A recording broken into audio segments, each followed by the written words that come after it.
going to call to order the Town of Kensington February 12th council meeting.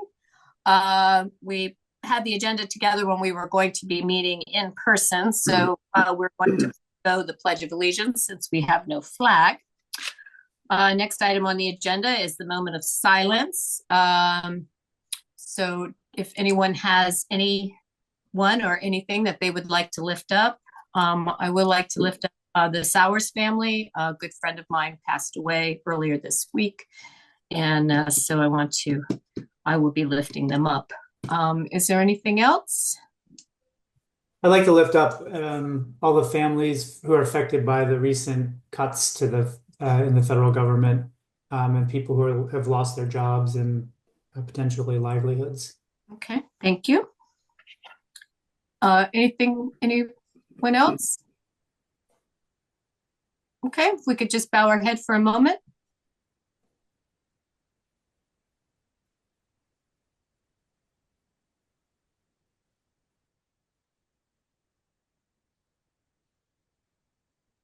Okay, thank you very much. Council, Susan sent you the minutes for January 8th and January 24th. I did not see any edits via email, so are there any? No? If I could get a motion to approve the January 8th Town Council meeting minutes. I'll move to approve the January 8th Town Council meeting minutes. Is there a second? Second. All those in favor? Aye. Aye. Thank you very much. Okay, we also have the January 24th special town council meeting. This was a closed session. Could I get a approval or motion to approve? Sure, I move that we approve the minutes from the special town council meeting of was it January 24th? Okay, is there a second? Session. Okay, is there a second? I'll second. All those in favor? Aye. Okay, thank you very much. Excuse me. Okay, we're going to get through the acknowledgements from the mayor and town council. We are acknowledging that we had a closed session on January 24th with our town attorney to discuss the legislative bill 11625. On February 18th, we will be having a council work session to discuss the FY26 budget, as well as other legal matters with our town attorney. And then on the MC 11625, if I can get our town attorney, Sue Ellen Ferguson and Connor to give an update on that. So I'll just remind people of what it is, and then Sue Ellen, if you'd be kind enough to just state where it is at the moment. But 11625 is a bill that was being worked on with our state legislature, but we're working with our partners in planning and partners at the county level to try and reconcile some differences of language around housing and uses within the residential areas, partially because the governor set out a bill that uses different terminology from what Montgomery County and county planning uses around single unit versus single family versus single home. And what we are looking for is clarity for the different jurisdictions that rely on this. And so there was some amended language that was proposed, and that language has then went through some different rounds of working with the different municipalities, a group that had come together, as well as members of the local jurisdiction to try and find language we could all support for the state bill that would help to define what are the uses, how many units would be permitted, what is and is not regulated, so that we have a clear understanding from a municipal standpoint of what our powers are as far as regulation within our residential zones. Thank you, Connor. And in fact, there was a good deal of discussion and cooperation with this bill.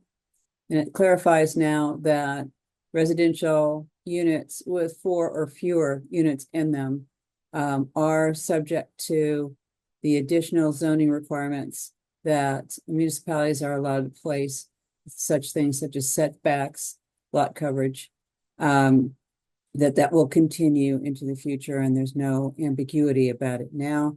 There was support from Planning Board, County Council, and the delegation.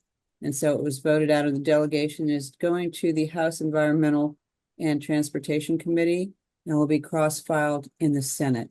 So there's going to be another a couple levels of review, but hopefully based on the fact that this would be looked at as a local bill, and that has got the support of all the players who are interested. Hopefully, it should hopefully go through without any further amendments. Okay. Well, I know there are 12 municipalities in Montgomery County that do not have planning, or our own planning board. And out of the 12, 11 of us were part of this process. Tacoma Park was the only one that did not officially sign on, but I talked to Mayor Searcy, and they don't object to it. So they're just a little bit different politics in that particular municipality, but they had no objections to the bill, which is just good. Is there any questions amongst the council? Is there any questions from the audience? Okay. All right. It looks like, Tracy, it does look like Leslie Olson's hand's up. Oh, Leslie, you need to learn to use your icon hand.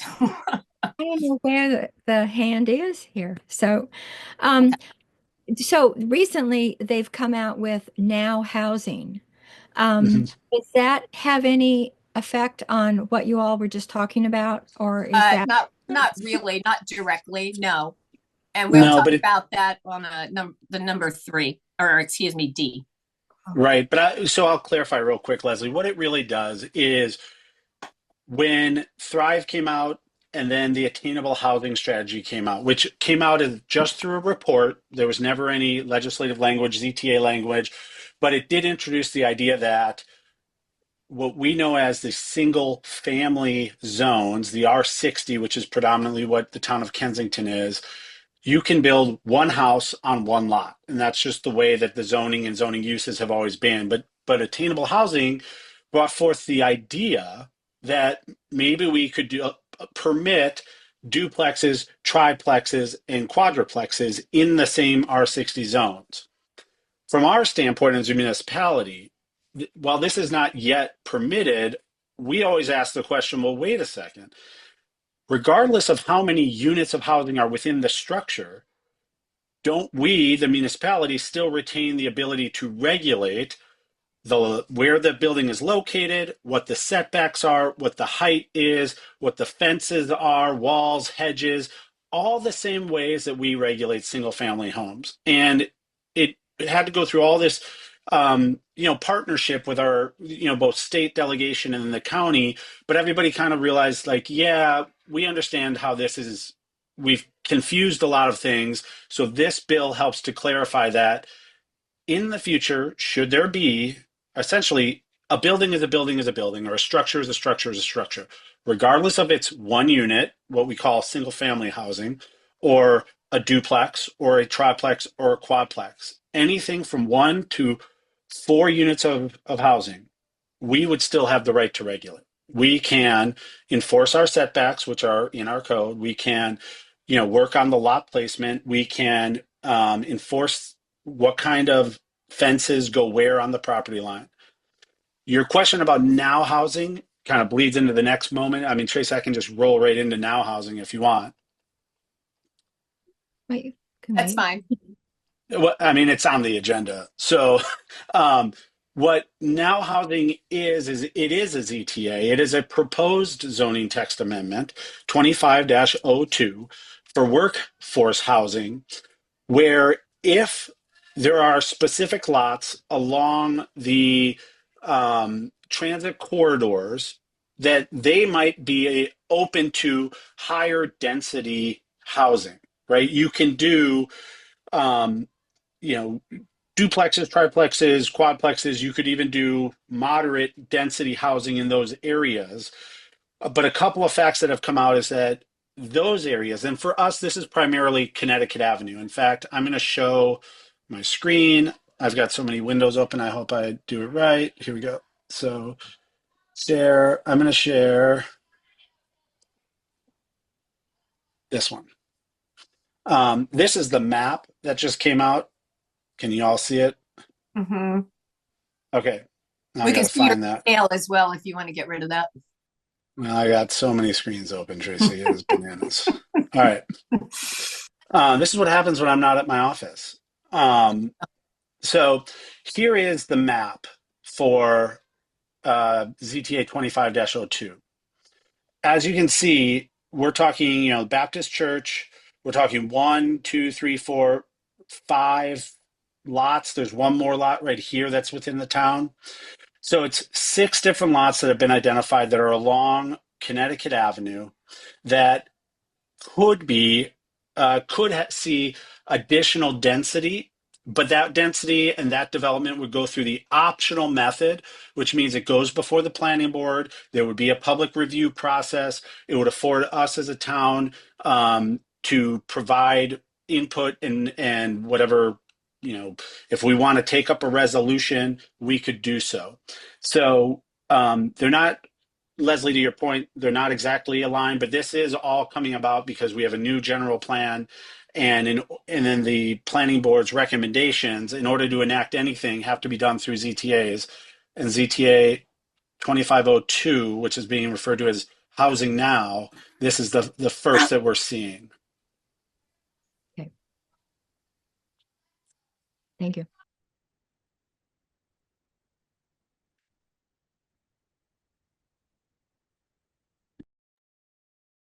Okay, so just to let people know, we are going to have a meeting on March 3rd, Monday, March 3rd, 7 to 8:30.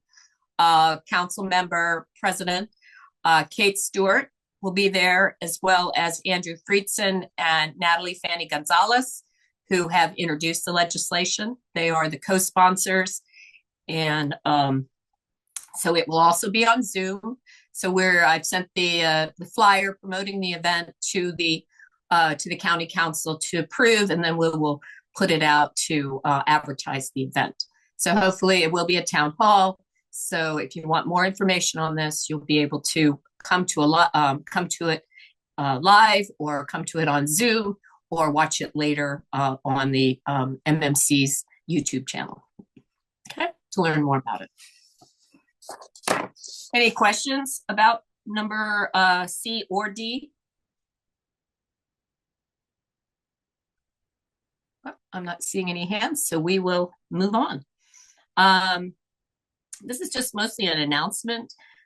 On number 2, that the Kensington Historical Society and Noyes Library and the town of Kensington are going to be participating in the Maryland House and Garden Pilgrimage Tour. It is for June 2026. So this is a big fundraiser for Noyes Library, because they have got to raise $1 million. That is their deal with the county executive, that they will take this on. And this is actually a pretty big event that they can make quite a bit of money as far as fundraising. So there's going to be more information at the March meeting. It will be on the agenda. Kate DeWitt from KHS and Lindsay Field from the Noyes Library Foundation will attend and be able to answer more questions. But I wanted to make sure that the council and the residents are aware that we will be participating in this event, but we'll have confirmation on it at the March meeting. So our participation is mainly just looking good, providing the town hall for a luncheon that people will pay tickets for, and then that we will, it's not going to be hard for us to look good, because we're not, we already do look really good, especially in the spring, but it'll be a town-wide event where hopefully a lot of people will volunteer to be, I guess, kind of ambassadors for this event. So it's very exciting that we are being chosen for this. It's a nonprofit that you have to have a historic building that, and so noise was perfect for this, and they're very excited. And there'll be house tours of some of our beautiful Victorians, and garden tours, of course, of our beautiful parks. Okay, any questions about that?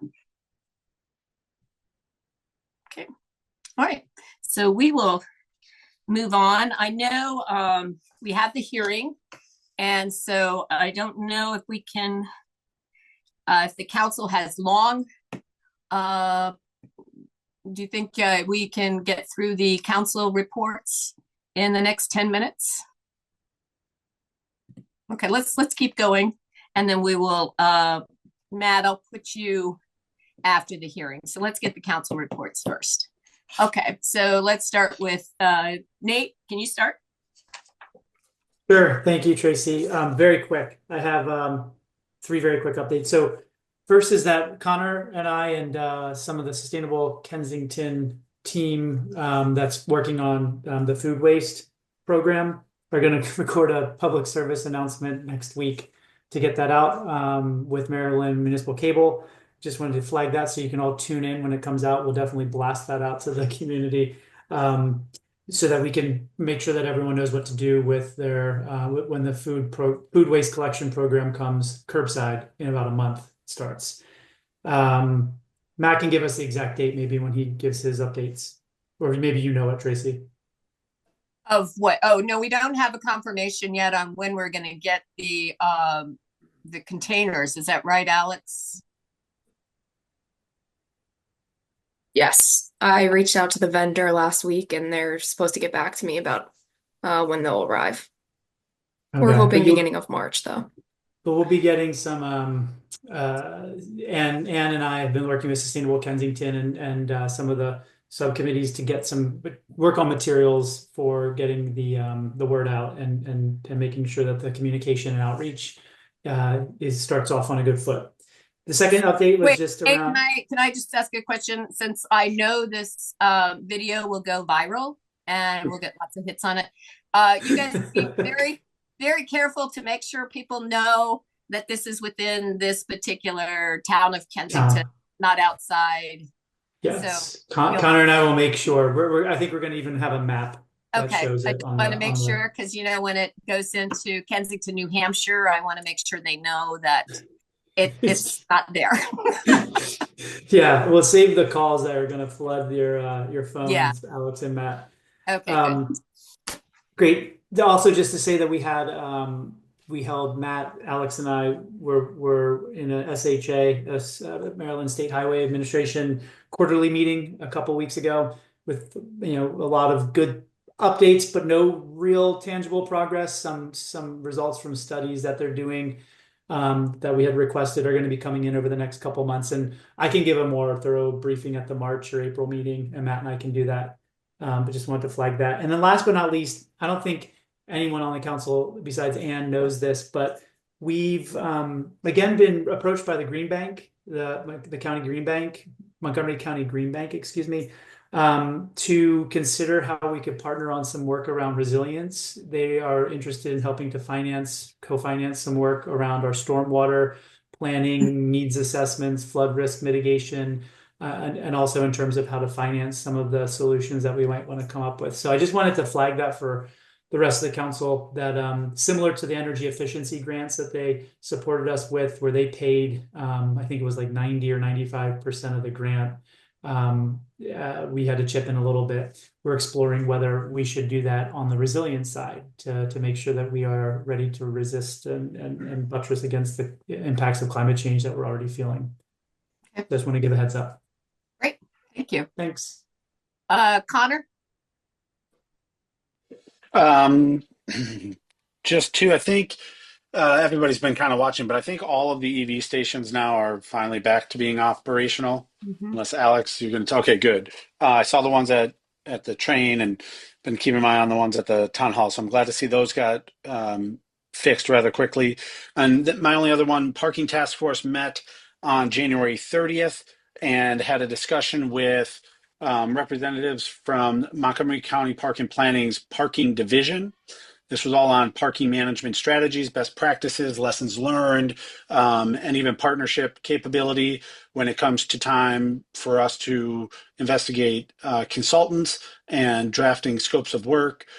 So it was really, really great. It was a question and answer session, some wonderful questions from the committee, but I think it really helped to set the tone for some of the, the topics and ideas we're going to have to think about and tackle both short term and long term.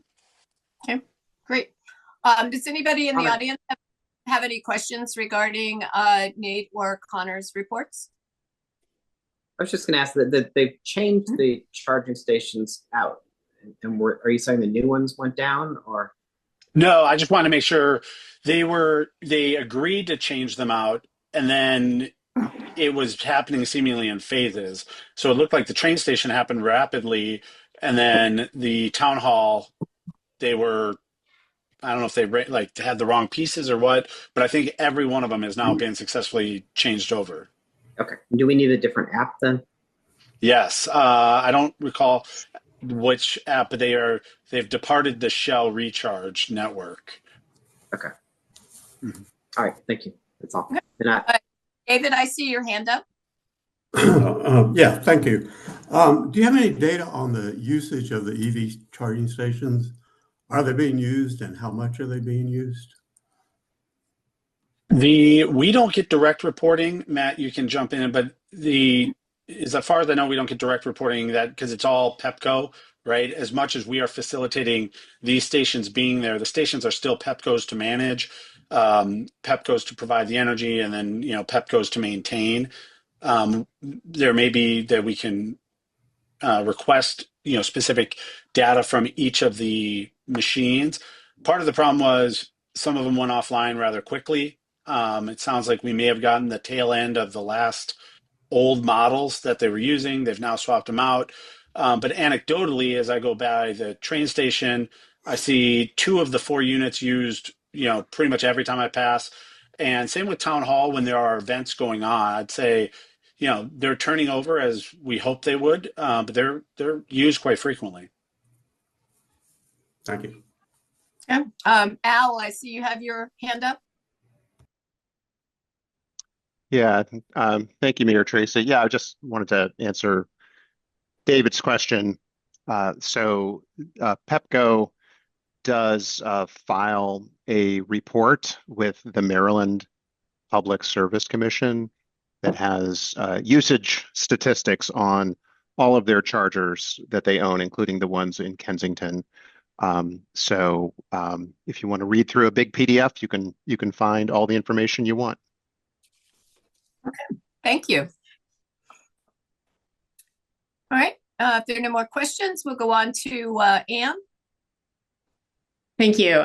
David's question and Al's response reminds me of one other small update from Sustainable Kensington, and that is that Al and Bridget and a few others on the committee are assessing EV charging needs within the municipality, and we'll have some options, ideas that we'll be developing within Sustainable Kensington to bring forward. A couple of updates from the Greenscape Committee. One, thank you to Catherine Wood, who is with us tonight, who leads our Weed Warriors program. You may have noticed that she has set dates for Weed Warriors volunteer through the rest of the year. These are now on the town calendar.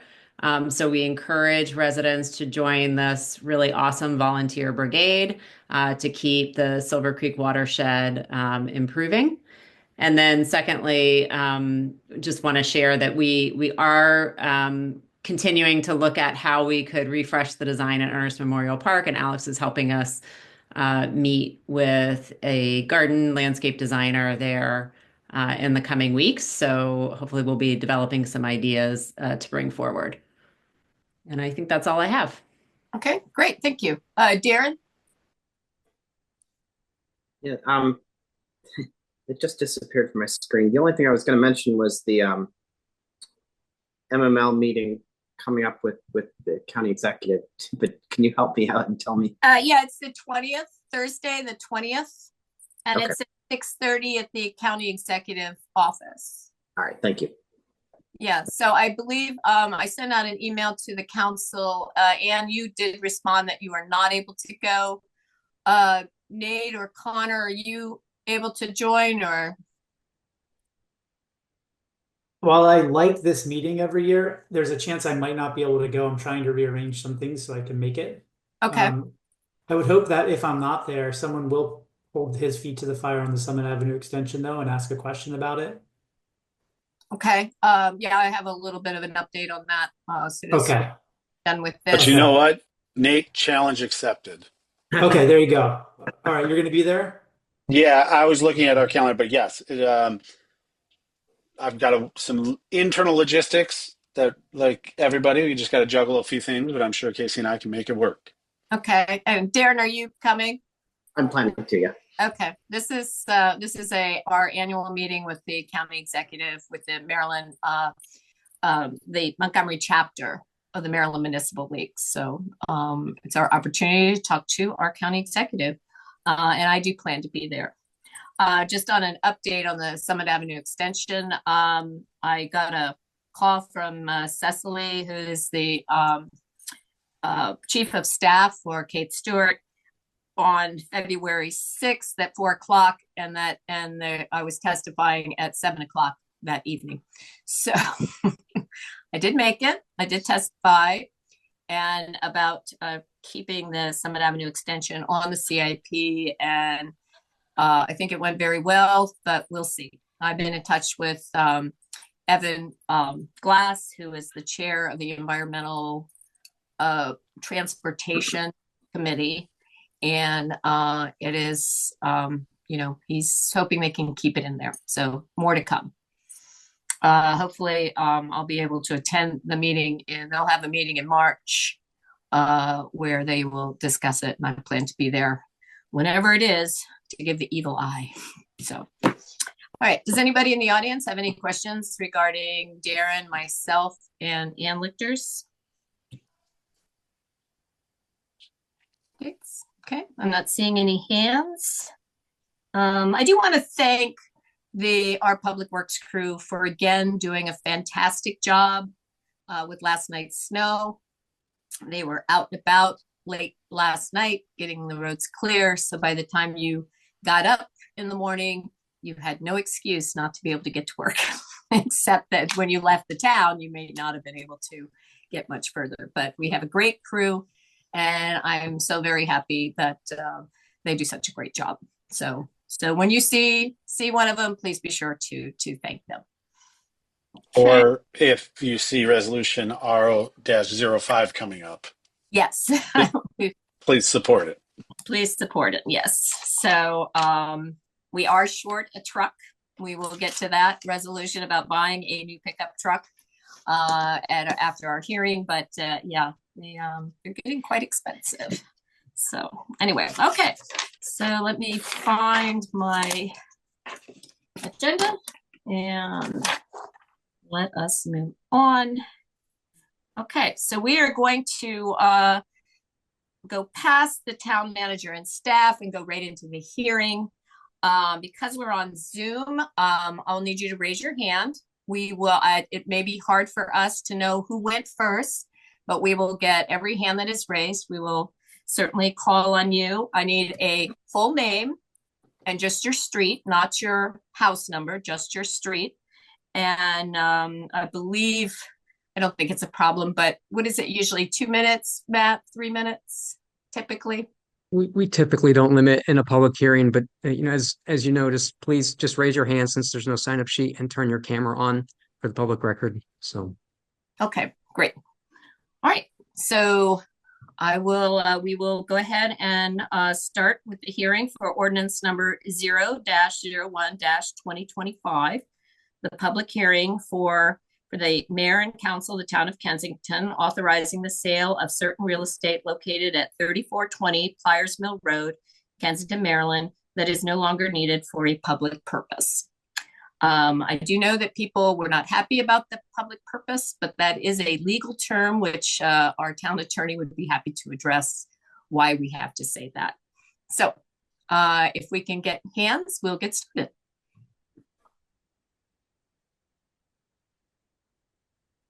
Okay, Leslie, the old-fashioned way.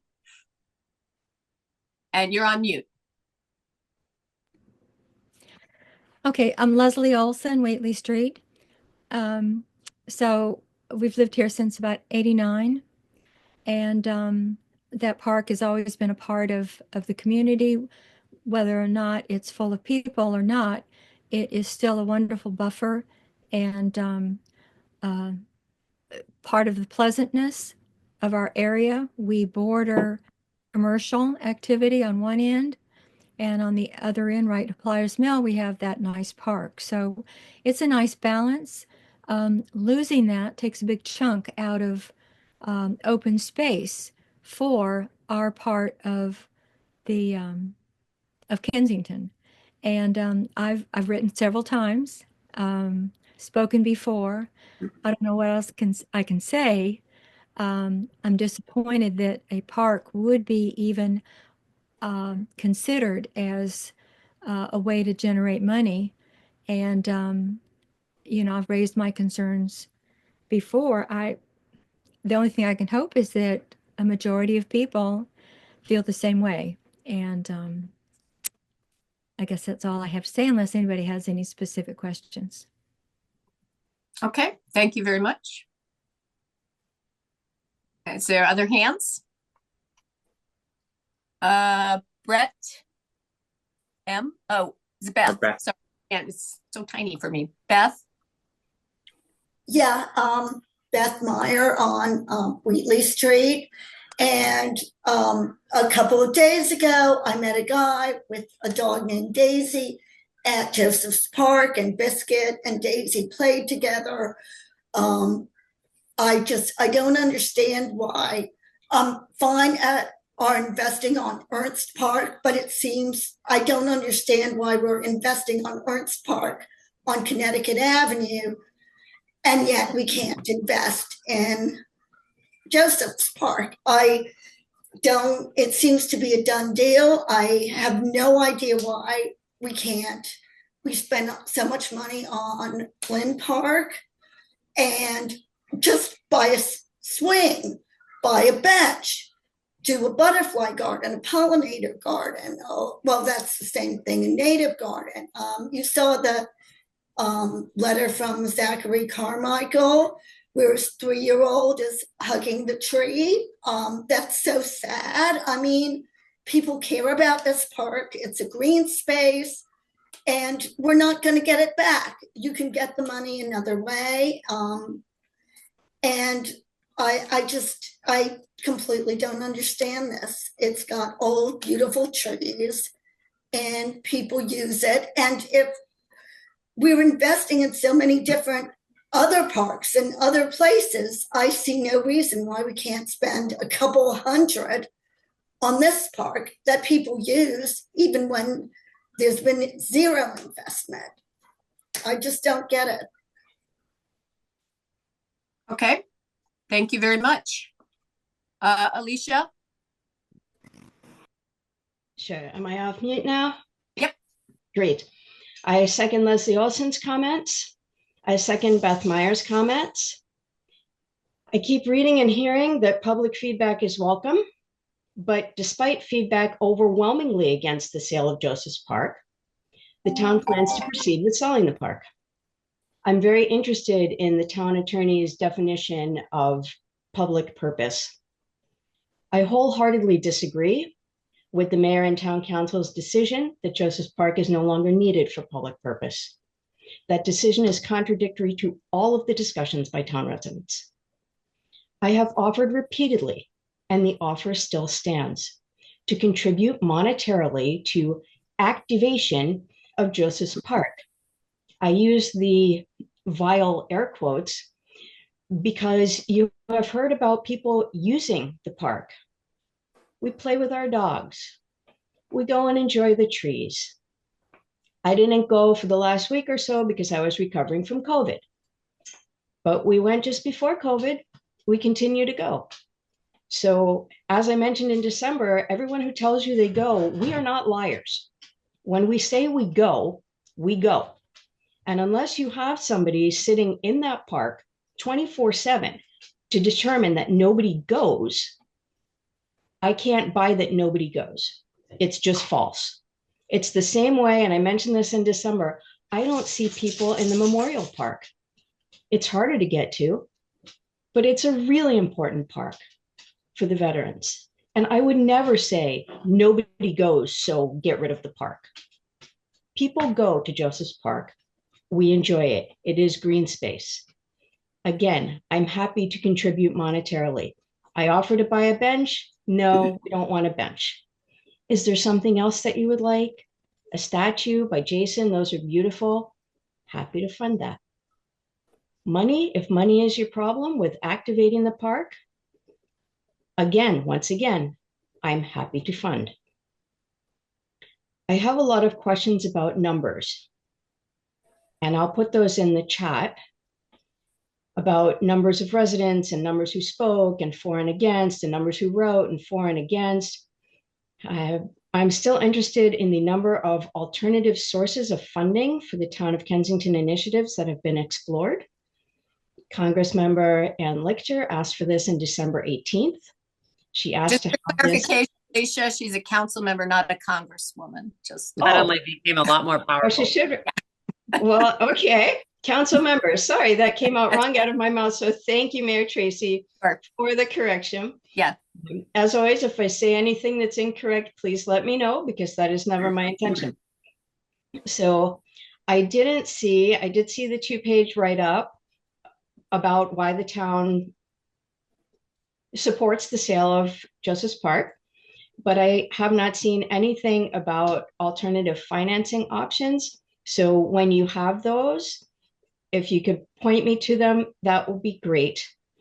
I do have some other comments, but in the interest of time, I would just say that I remain wholeheartedly against this.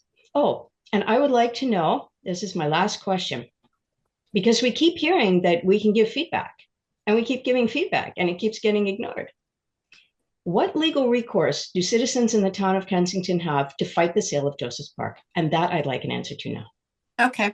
Well, just for clarification, the article in the Journal was from the staff, which would have been our town manager. And he is making the proposal to the council. The council has not made a decision. So it was just clarification on what he has asked us to consider. Okay, so just for that clarification. So let me ask Sue Ellen to answer both questions on why we have to use public purpose and what is your recourse. Sue Ellen, you're muted. Thank you. First of all, the public purpose is determined by the mayor and council.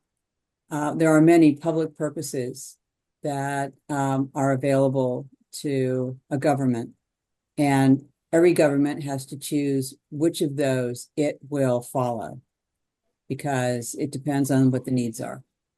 And so the council has to balance those needs. And it can be decided by the council that a particular asset of the town is no longer necessary for the use it was originally intended for, and can be used for another purpose. And that is what would be happening here. It doesn't mean that the property has no possibility of being used for a public purpose. It's just in terms of the mayor and council deciding what the town's purposes will be. That's where the difference comes in. Thank you. And the only way that once an ordinance is properly adopted, the only way to overturn that is through a referendum. And I'm pulling up actually the town's law right now.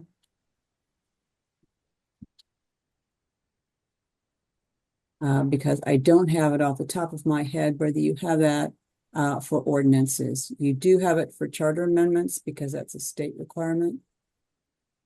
But I'm having to check, and Matt may know this off the top of his head too. Yeah, I'm sorry, Sue Ellen, I don't. Yeah. Okay.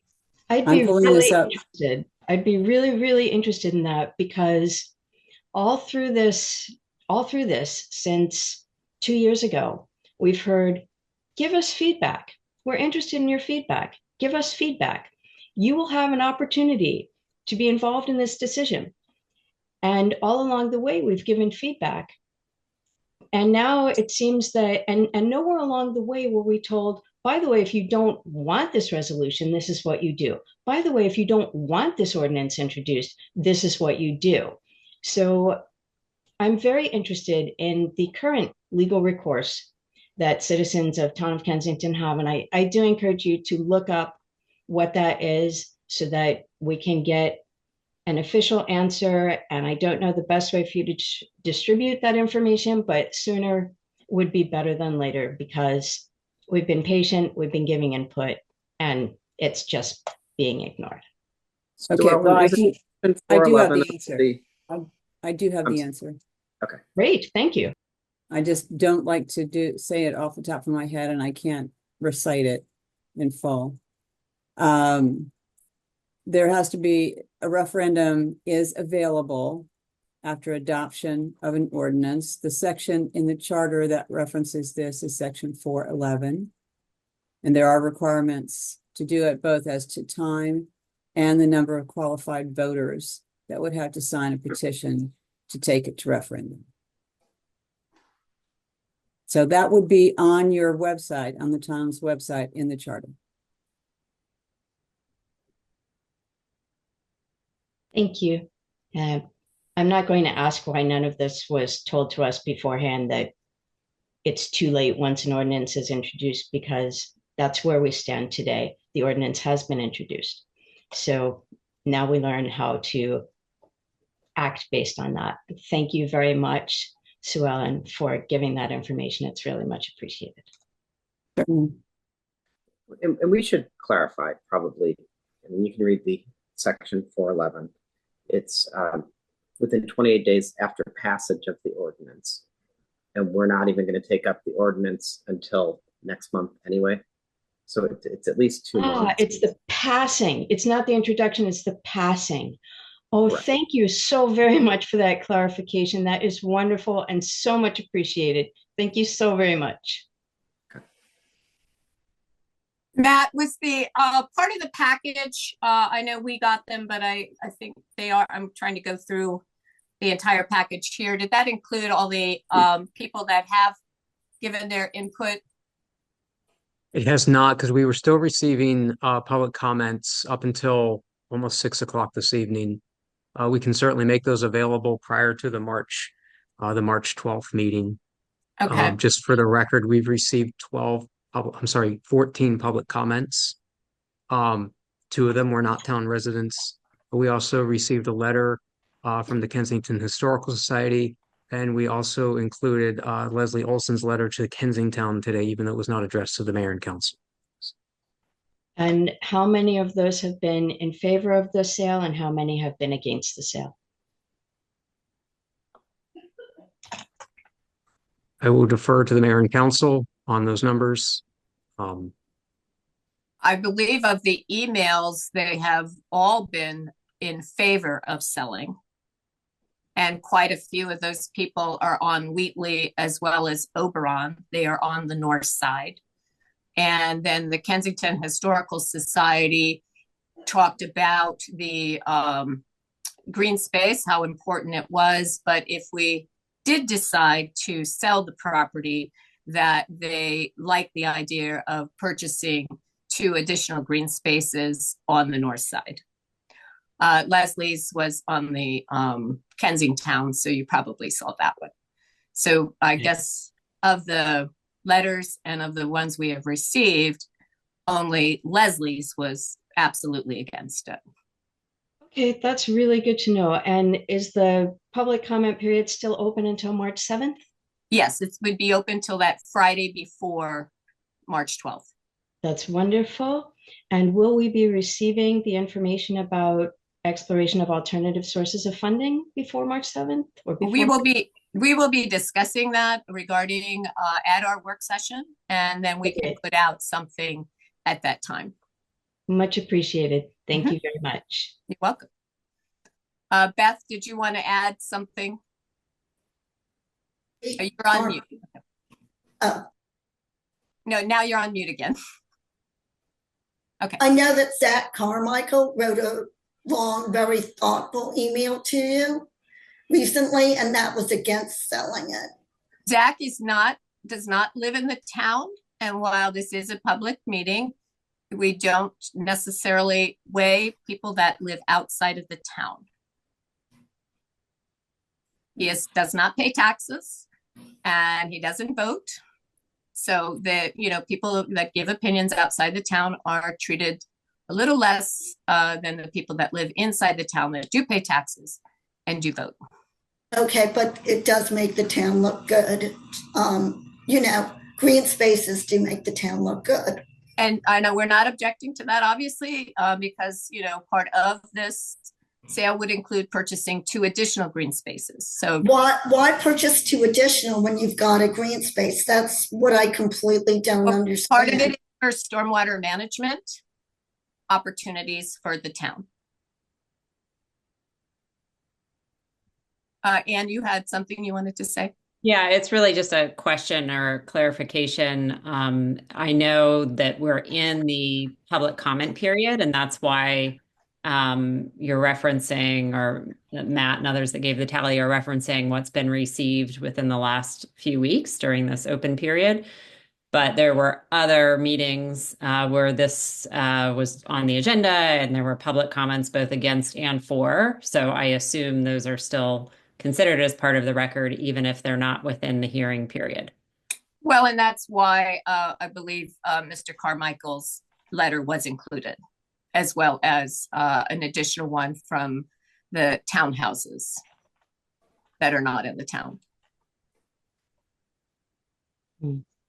If somebody just said something verbally at a meeting that wasn't announced publicly, then that's a little bit more difficult to capture. I mean, in prior town council meetings, when this was on the agenda, and people spoke against and for the sale, there were. Well, I think that's certainly something that the council, we're not gonna, we're here to hear. This is something that we will discuss before we pass the bill. But, yeah, I'm just raising the point because I don't want people to think we're only basing a decision off of 14 comments in the last 3 weeks. Absolutely. It's a bigger record. Absolutely not. Yeah. Okay. Was there other hands? I just wanted to follow up on Anne's point there that we're not, that we are taking other things into consideration, not just these 14 comments, because I think it's important for you to know, Alicia, that we are listening and I am listening, and I do take a little of an issue to your assertion that we're not listening, or that the whole of the council isn't listening.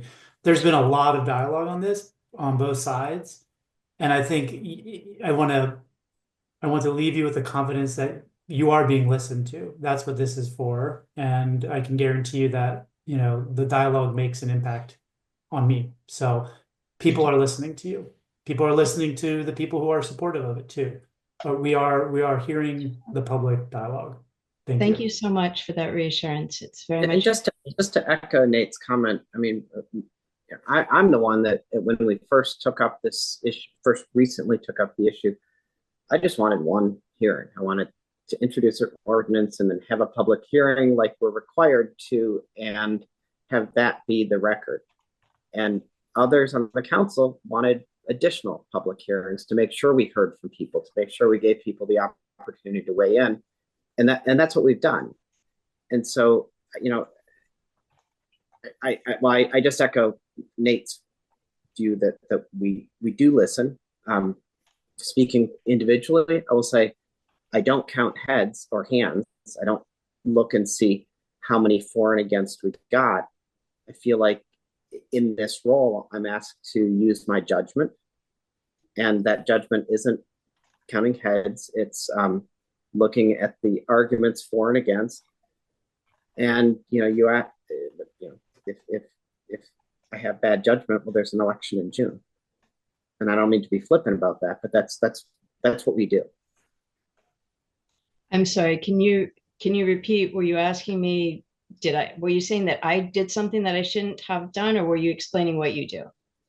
I'm just explaining my approach to this issue, that I like Nate says, like all of us, I believe we are listening to the arguments for and against, and when the record closes and we've received all the public input we can, we'll make a decision. Okay. Al, you have your hand up? Yes, I wanted to bring to your attention another financing option. For if the town needs 400,000 or 500,000 or whatever the number is that would be raised by this sale, there is something called the Local Government Infrastructure Fund. This is a program through the state of Maryland, through the Department of Housing and Community Development. It's designed exactly for this purpose. When a municipality needs to make a large capital expenditure, and they don't necessarily have all the money right now, it's sort of like a mortgage, like you and I buying our home. We don't have the entire amount in cash. We get a mortgage from a bank, and we pay that mortgage off, over a number of years. So this is very similar to that program. It's been used by many municipalities throughout the state, including some in Montgomery County, Prince George's County, University Park, Tacoma Park. A recent example, a nearby example rather, is Garrett Park in 2002, when their signature property, the big historic building near the train station where they have their post office, their town offices, the Black's restaurant, was in need of restoration. And they also wanted to upgrade all their streetlights. They took out an $800,000 loan from the Local Government Infrastructure Fund, and they paid that off over 20 years. So that is it's another option to use in situations like this that could be an alternative to selling off properties. Okay, thank you, Al. I know taking on debt is another challenge. You do have to pay that back. And we do have a public works building to build. So we just have to, that would also be balanced in, our, thank you for that suggestion. Okay, are there any other hands? Okay, I am not seeing anything, so I guess. I see. I'm sorry, wait, what? Joe Campbell. Oh, there he is. Sorry, Joe, you moved around. You were at the bottom of the screen. Now you're at the top. Go ahead, Joe.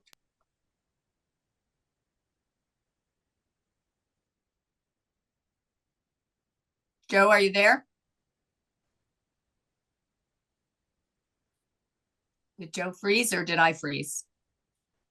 We I can don't hear him. We can hear you, Tracy. Okay. Joe might be on mute, or No, I see a mute button. So now you're on mute, Joe. Now I think he's leaving and coming back in. Okay. All right. We'll give him a second or two.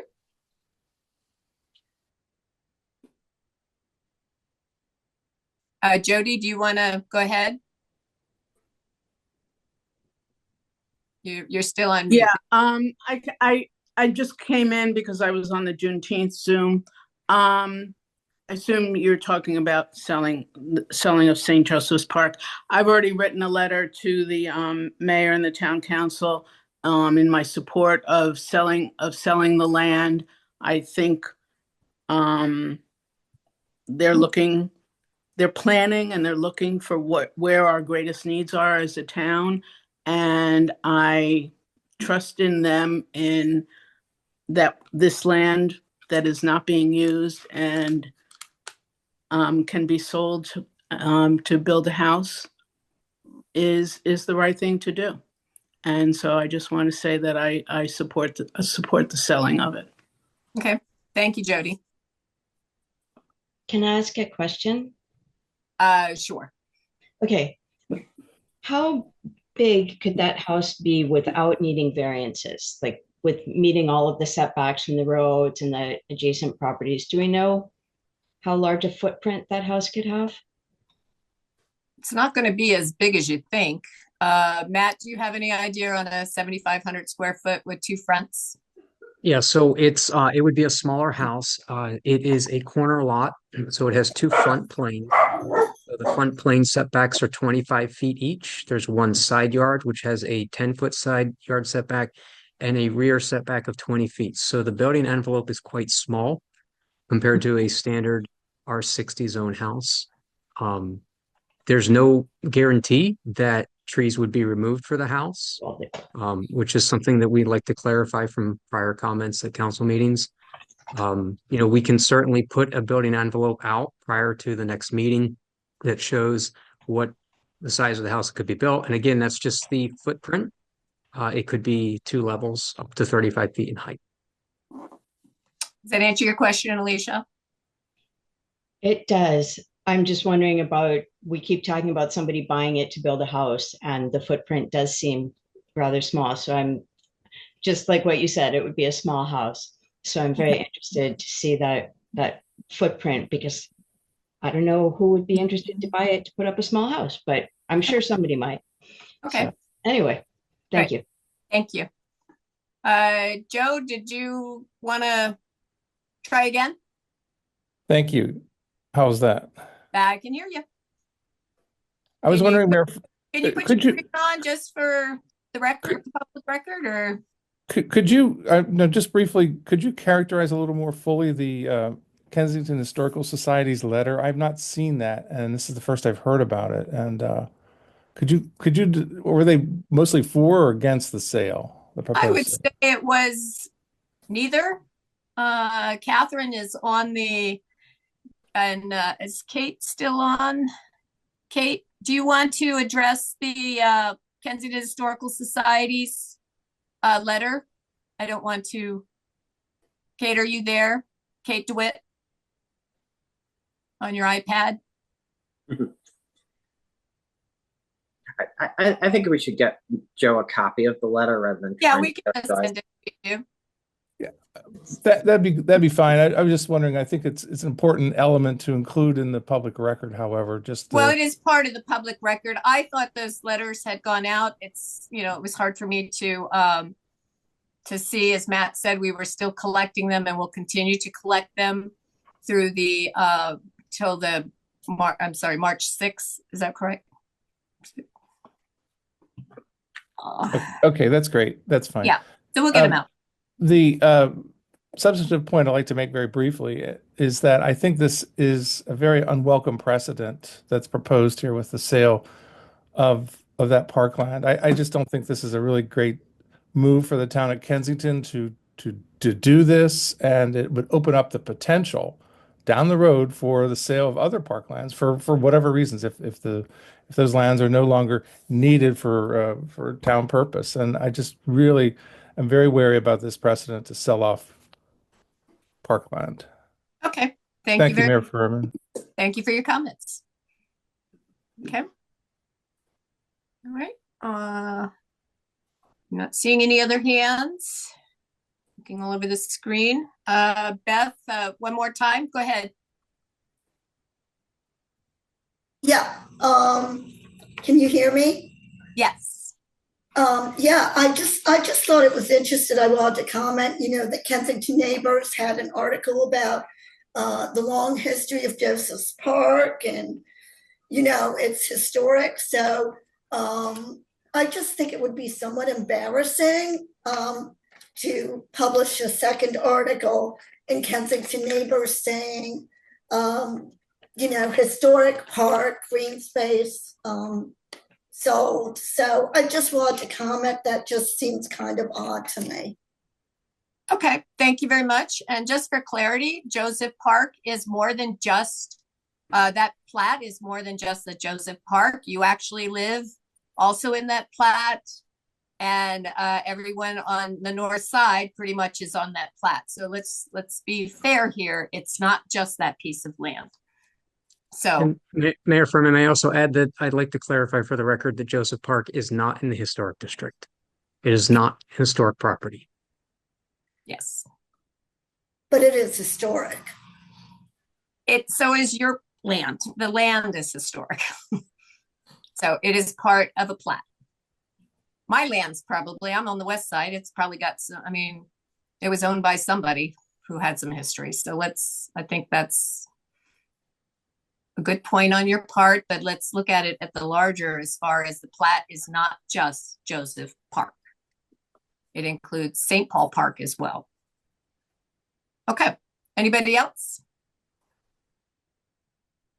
Okay, I'm not seeing any other hands, so we will need a motion to keep the record open until, is it March 6th or 7th? I think it's the 7th. It is March 7th at 4 p.m. Okay. So we will need a motion to keep the public record open. I'll move to keep the public record open till March 7th. Is that right, Matt? Okay. Sorry. On the sale of Joseph's Park. Okay. Is there a second? I second. Okay. All those in favor? Hi. Aye. All right. Well, thank you very much for everyone who came to the hearing. And we will get that information out as far as the letter and the other public records of the people that we have received emails from. Okay. All right. We will now go back to the town manager and staff. Matt, number one. Sure. Thank you, Mayor. Just quick update on a few projects, specifically the Carroll and Hadley Place storm drain project. The contractor has completed the test pits. They've ordered the structures and forms. We're just kind of waiting for those to be delivered and a little bit of weather. And then we'll start the first storm drain project to address some issues that we're having between Washington Street and Carroll Place, specifically down at Silver Creek. The Howard Avenue sidewalk, this is the sidewalk that is going to connect Connecticut Avenue to Armory Avenue on the north side, is not quite complete. There's been some delays due to the weather. But once the weather improves a little bit, they'll finish pouring the concrete. We need to move the guardrail and we need to put in a pedestrian ramp on the north side. So we hope to have that completed in the next week or two.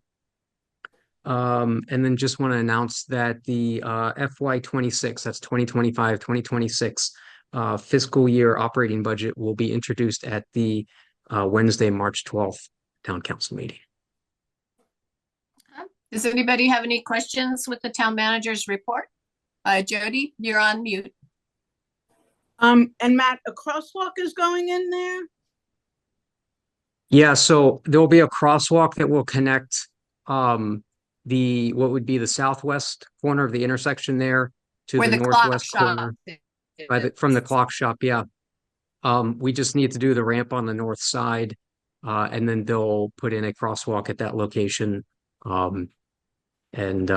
hope to have that by the time the striping, the milling and paving is completed. We're probably looking at early April for the project to be completely finished. Okay, someone who walks there all the time, I appreciate that. Yeah, that crossing at Connecticut and Howard is so dangerous. So we'll get pedestrians further down so they at least can see the cars before, coming down the street towards them. And do you have your hand up for something or Yeah. Go ahead? Just a question for Matt. And also, like Jody, very happy, excited, and grateful to see that sidewalk going in. My question is whether we can go ahead and also purchase a bench to install at the ride-on stop there. Yes. Well, let me just make sure the room. Let me make sure there's enough room everywhere. We're also looking to plant some trees. Our tree box is not quite as large as we thought when we did the walkthrough, even with the backfill. But let me take a look at that. But I'm sure we can get something to help the ride-on passengers there. So. Okay, great, thanks. And then second topic we can talk about this at the work session, but related to the FY26 budget, last year when we did the community budget forum, it was well received. And afterwards, there was some discussion about maybe doing it again this year. If so, if we did it, we should do it earlier. So wanted to mention that, and we can talk about it during our work session.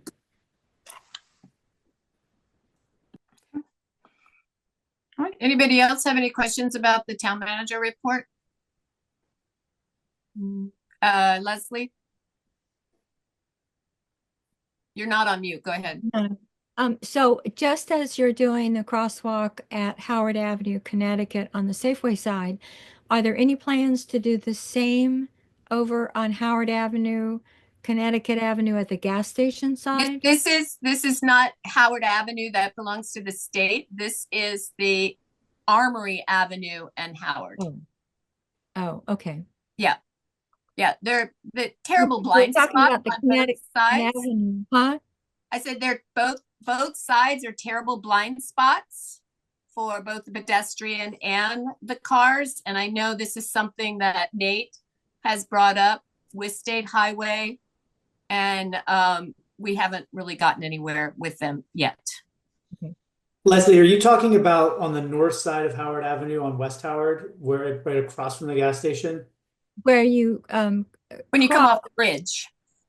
Yes, you're just coming off the bridge. A car turns and there's no opportunity for a pedestrian to get across safely. Yeah. There's no Yeah. sidewalk to walk down. And so when I heard adding a sidewalk, etc., because it was so difficult, I thought it was a mirror of the other side as well. No, Yeah. that's why we're bringing them down to get them further away from Connecticut Avenue so they can, people have a better vision of the cars coming. But that's on the Safeway side. On the Safeway Yeah. side. Further The down other is Armory. The other Yeah, but maybe I side can explain real has quick. that So same Leslie, Pardon? sorry, I know exactly what you're talking about. Matt does too. Yeah. We looked at that when we were doing our audits, and we had recommended extending that sidewalk on the north side, but there is utility equipment that it cannot be extended because of the obstructions along that section. That's why it has to go over to the south side, the sidewalk there. But the idea of adding a crosswalk, we should explore that, especially if we do get the separated side path bridge that on both sides that'll go over. We'll have to make improvements at that intersection on that side as well with the state. Okay. All right. Anything else? Not seeing any hands. All right. So we're going to go ahead and we're going to go to public appearances next. Sorry to be skipping around, but I want to make sure we get that in. So this is the opportunity for you to bring up anything that we have not already spoken about or that is on the current agenda. So if you have something you would like to bring up, please raise your hand.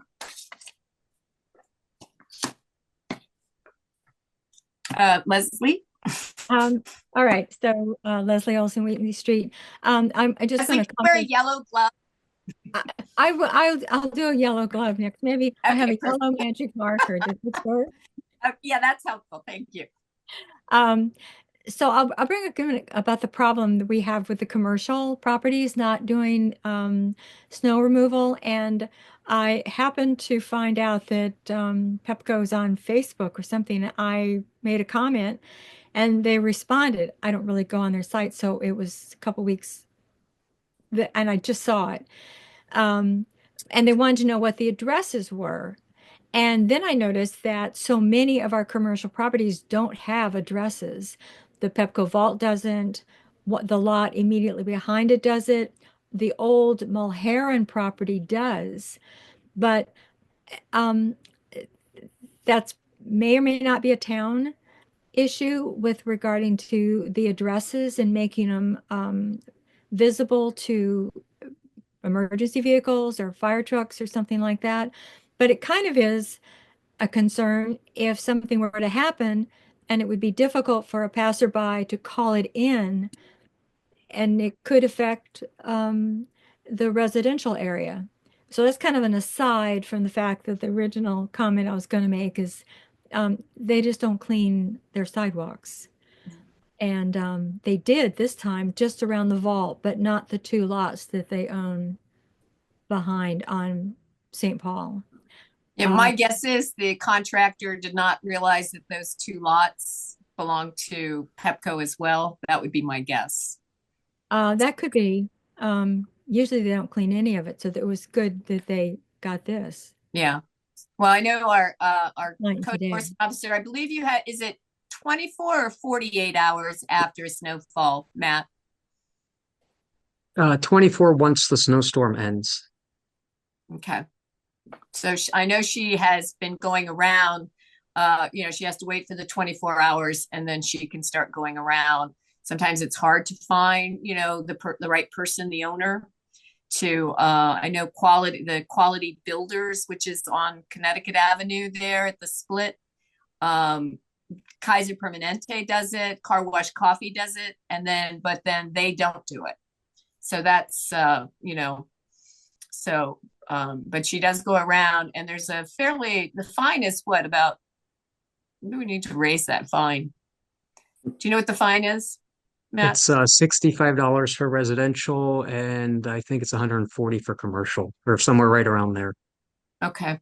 Well, I know we have some residents that don't do it too, and they, when she's given them warnings, have not been very pleasant with her, which is too bad. Because we all have responsibility. After the warning, I think they have another 24 hours. That's probably correct. Yeah. So hopefully this is the end of the snow. That would be good.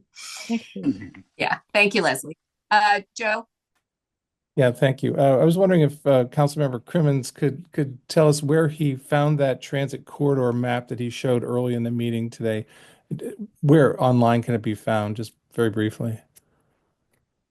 It is from Montgomery County Planning. It's a separate map that they put together. Let me see if I can just grab the URL and I will put it into the chat. I don't believe we have a chat function. No, we don't have a chat. That's fine. Email him the link, though. Yeah. Unfortunately, the chat function has been removed from these meetings. I will send it out. Joe, I'm happy to send it to you. We got it from Montgomery County Planning and Council President Stewart's office. Great. Today, because she was aware that we were going to be talking about this. Wonderful. Thank you. Kudos to the town crew, and I know Mayor Furman mentioned this, but the snow removal for this most recent snow was really top notch. The streets removal of snow, and it was really well done. So kudos to them. And I was struck by Councilmember Bartram's comment earlier in the meeting about that there's an election in June. With that in mind, I'm wondering what the two incumbent council members who are up for re-election have decided about their plans, their candidacy, given that the town election would be less than 4 months away, and that's Councilmember Bartram and Councilmember Crimmins. Any plans? Anything I to forgot that it was February, Joe, and that you would be asking. What's the filing deadline, Matt? May something. Yeah, May 14th, I believe. Susan, do you remember the exact date? It should be the May second 12th. Monday in May. Yeah, May 12th. So I will have a definitive answer by May 12th. So I want to keep you in suspense. That way you keep coming to the meetings. Well, I know that you're a council member who has campaigned a year in advance in past elections, so I'm curious to know. I mean, my position doesn't change. This is one of the areas of my life that I enjoy deeply. I love advocating on behalf of the town. I deeply appreciate that the mayor has allowed me to carve out issues that I'm very passionate about around housing, around commercial development and redevelopment, and to lead efforts around that. And there's some very significant issues that are coming up in the coming years. Our battle for Summit Avenue Extension, which I have helped to pick up the baton with other council members here from the council members who went before us. This is a decades long, a negotiation we've had with Montgomery County, and that is not completed yet. We're kind of in the peak of the struggle right now. These are things that I'm very, very passionate about. I say that only to say it would be hard to give up the fight now, Joe. But at the same time, I'm also a believer. I'm going to steal one of Darren's lines. Sorry, Darren, I got to talk first, which is that the seats don't belong to us. And if there are other people who want to run for the seats, I also encourage them to run. It's great. It's a great way to serve your community. It doesn't mean I won't run against you potentially, but I don't want anybody to think that they shouldn't run. I do think, and Joe, you and I have had this discussion, that contested elections are great because they lead to lively discussion and debate about important topics facing the town, and they give voters a real choice. That being said, if I were to run and it was uncontested, turns out that's pretty nice too.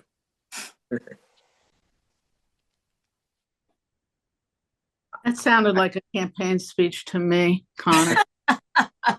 Well, you should know, Jody, you wrote it. I'm certain that I don't have an answer tonight. I'm certain that I will have one well before the deadline, as I'm sure Connor will too, because I think one of the things that we've seen at different levels of government is sort of the secret withdrawal and giving the seat off to somebody else. And I don't want that to happen. If I don't run, or if I do run, I want it to be open with people knowing they can run and have a chance at being elected. So that's where I'm at. I'll let you know, Joe. Thank you. I'm curious to know what you meant by secret withdrawal. I'm not familiar with that. I mean that if this is a job that takes a lot of time, and if we were to convey that we were running and then withdraw at the last minute and tell somebody privately we're doing that so that they file at the last minute, and then it's an uncontested election between two people, where had I announced in ample time for everyone to know that I was withdrawing, and 2 or 3 people might run, that I think that's more democratic than saying I'm going to run and then not running. Yeah, I would agree. Has the secret withdrawal ever happened in Kensington, to your knowledge? I don't know about Kensington. I don't know. I mean, I don't know. I know that I think we did have one council member that withdrew at the last minute in recent years. Thank you, Mayor Furman. You're welcome. Okay. Well, thank you for that discussion. I just will remind everybody that if you are considering running, there's information on the website. Have we updated that, Alex? We should be doing that if we have asked that. Not yet. Okay. I will do that. Okay, great. There is information on the website once Alex updates it, which should be in the next couple of days. But I know when I became mayor, it was just a couple of things that you had to deal with. The world has gotten much more complicated. So do not run unless you've got the time. That is very important. That's my only advice to you. Make sure you have the time, because there's a lot of meetings and there is a lot of things to do, and you're going in 100 miles. And, especially if you have, I know sometimes it's a hardship for our council members with children, with busy jobs. So just make sure that you can make the time for it, and you will enjoy it very much. But it is not the world I've lived here since 1980. So I've lived here a long time, and it was a much simpler world back then, but it's not a simple world anymore. And I have a feeling with the way our federal government above us is going to make things a little bit more difficult. So we need to just make sure you have time. That's the main thing I would recommend. Joe, did you have another question? Yeah, just to clarify, there is no such thing as term limits on on Kensington elected There are no seats. terminates on Kensington elections or elected officials. Okay. All right. So if that is it, I don't see any other hands. So we will move on to the rest of the ordinance, resolutions, and regulations. We've taken care of number 1. So Matt, number 2. Thank you, Mayor. Council, before you this evening is Resolution R-02-2024, a resolution of the Mayor and Town Council of Kensington authorizing a contribution in the amount of $40,000 from the fiscal year FY25 budget to the Noyes Children's Library Foundation. This was directed to the staff following our January council meeting to help offset additional costs related to construction for the Noyes Children's Library Foundation project. Okay, so we voted on doing that, but we now are being asked to vote officially via resolution. So if I could get a motion. I move that we adopt resolution number R-02-2025, authorizing a contribution in the amount of $40,000 from this year's budget to the Noyes Children's Library Foundation. Okay, is there a second? A second. All right, all those in favor? Aye. Aye. Thank you very much. Matt, number 3. Thank you, Council. Before you this evening is resolution number R-03-2025, a resolution of the Mayor and Town Council of Kensington confirming appointments to the Ethics Commission. This is to renew Deborah Eckert and Tina Sherman, and Mike McCurry's appointment remains till next year. Okay. All right. Does anybody have any questions regarding the Ethics Committee? We have not talked about that previously. So, okay, I'm not seeing any hands. So if we can get a motion. So I'll move that we adopt resolution R-03-2025, resolution of the Town Council confirming the appointments made by the Mayor to the Town Ethics Commission for Deborah Eckert and Tina Sherman. All right, is there a second? Second. Okay, thank you, Darren. All those in favor? Aye. Aye. Okay, thank you very much. Matt, number 4. Thank you, Council. Before you this evening is resolution number R-04-2025, a resolution of the Mayor and Council of the Town of Kensington authorizing the donation of a surplus vehicle, a 2008 Ford F-250 from the Public Works Department to the Montgomery County Students Automotive Trades Foundation. This is the Edison High School of Technology, which is located in Wheaton. Our policy has been to donate surplus vehicles to Edison High School so their students can work on the vehicles. This would be for our artist vehicle. For those of you that know, it's the one with the liftgate or Pablo's truck. There is significant repairs that are necessary for this vehicle. And we have decided that it is best to move on from a 17-year-old truck. Okay. Does anybody have any questions regarding this ordinance or resolution? Excuse me. Okay, I'm not seeing any hands. Can we get a motion? I'll move to approve resolution number R-04-2025, a resolution to authorize the donation of a surplus vehicle. 2008 Ford F-250 VIN number. No, I'm just kidding. I'm not going to say the VIN number. For the Public Works Department to Montgomery County Students Automotive Trades Association or Foundation. Okay, thank you. Now this truck will have to be towed there. It cannot be driven, so we'll have to take care of that. Okay, is there a second? I'll second. All right, all those in favor? Aye. Aye. Thank you very much. And number 5.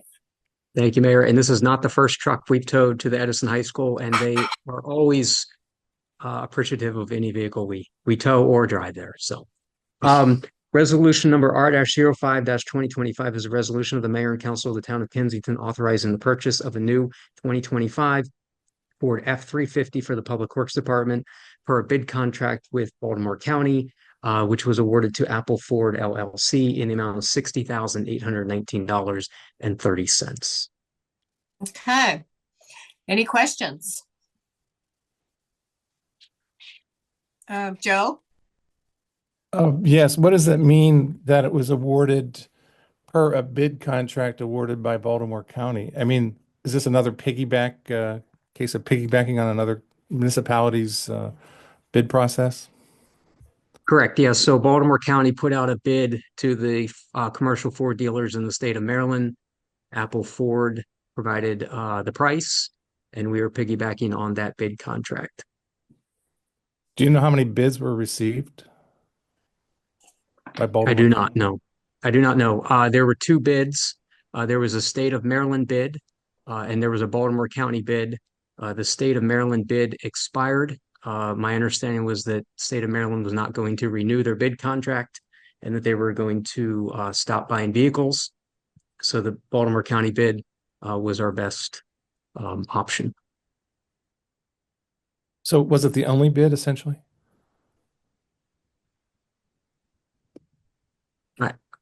It was given to the commercial Ford dealerships. Apple Ford is holding the bid, Joe.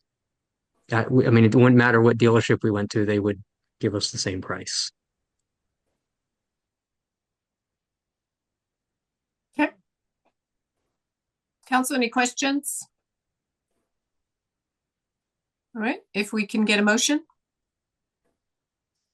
I'll move to approve resolution number R-05-2025. Okay, is there a second? Second. Okay, all those in favor? Aye. Aye. Aye. Okay, thank you very much. All right, so we've done public here. So I will just remind the council that we have the meeting next Thursday, the 20th, for those who can make it, with the county executive. Our work session is going to be on February 18th. And we have our next town meeting will be Wednesday, March 12th, 2025. And we will be doing that in person as long as it's not bad weather, but hopefully mid-March will be okay. So that would be good. All right. And then the last, Tracy, just as a reminder, you said it earlier, but the Housing Now community meeting is scheduled for March 3rd, a Monday at Kensington Town Hall, for all those that were curious about the ZTA that was introduced. Yes, and we will have 3 of the county council people, so it's a great opportunity to come out and meet your county council. All right, is there a motion to adjourn? I'll move to adjourn. Okay, is there a second? A second. Thank you, Nate. All those in favor? Aye. Aye. All right, thank you very much, and have a good evening. Good night. Bye, everyone. Good night. Thank you.